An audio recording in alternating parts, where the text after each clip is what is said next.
For more on what an FDA approval of this drug would mean for Biogen stock and what non-approval might do as well, let's bring in Michael Yee. He's managing director at Jefferies. Michael, it's good to see you. So, oh my gosh, this is taking me back to when we were here talking about the previous treatment, and to Meg's point, what a debacle that has been. How much of a breakthrough is this new one, do you think? Yeah, it's a good question. It's great to be here with you. You know, this is an important step, I think, certainly for Alzheimer's patients to finally get a drug formally on the market with much more clear efficacy than the prior drug that Meg referred to. And it really is, I think, the first step, as there is a long pipeline of other drugs coming, to get Biogen and Eisai on the market, get this drug to patients, and ultimately a whole combination approach and other drugs. So we need to see the price. We also need reimbursement, which is an important step as well. So patience here, but this is an important milestone for Biogen. Biogen shares are trading around 280. Maybe we can pull out like a 5-year chart and show that pop to 400 or so back on the first one's approval. Do you think it's sort of fool me once, shame on you, fool me twice, shame on me for investors here?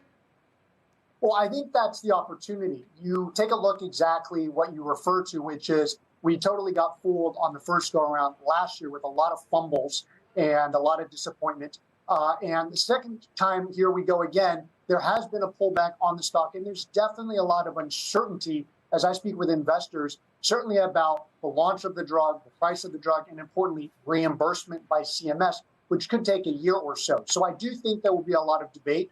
I do think that's the opportunity for investors.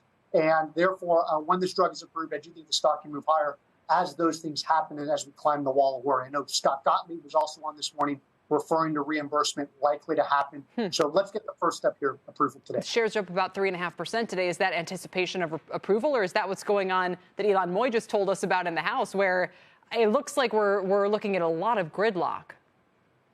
Well, I think that the stock is, first of all, pulled back a bunch. I know there's some uncertainty around it. I would say we put out a note this week talking about it's generally expected. So for investors, I don't expect a huge move.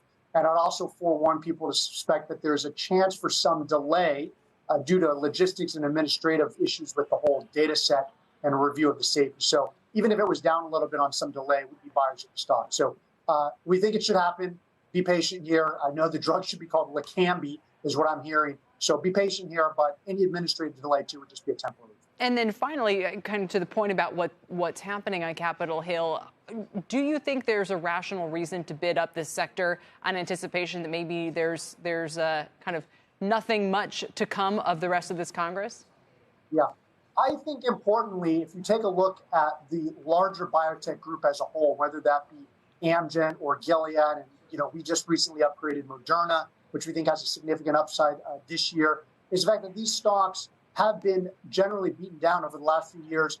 Investors have not really played biotech for a while. There's certainly a lot of pipeline things going on. If we're going into a recession, gridlock, and other issues, look, this can be a good place to be. Certainly, I think visibility on earnings numbers in a recession are going to be more defensible for cancer drugs. And so we like this space. We like these large biotech names here in 2023. All right, we have to go. But are they going to have an RSV vaccine like anytime soon? Parents wonder. Eminently, that is the next catalyst on Moderna. I'm looking for that. I think there could be a 10% move in the stock on that. I do think it should be positive. Let's see. We could see that next week. But I think they have an RSV vaccine. Wow, that'd be great. Michael, thank you so much. Good to see you.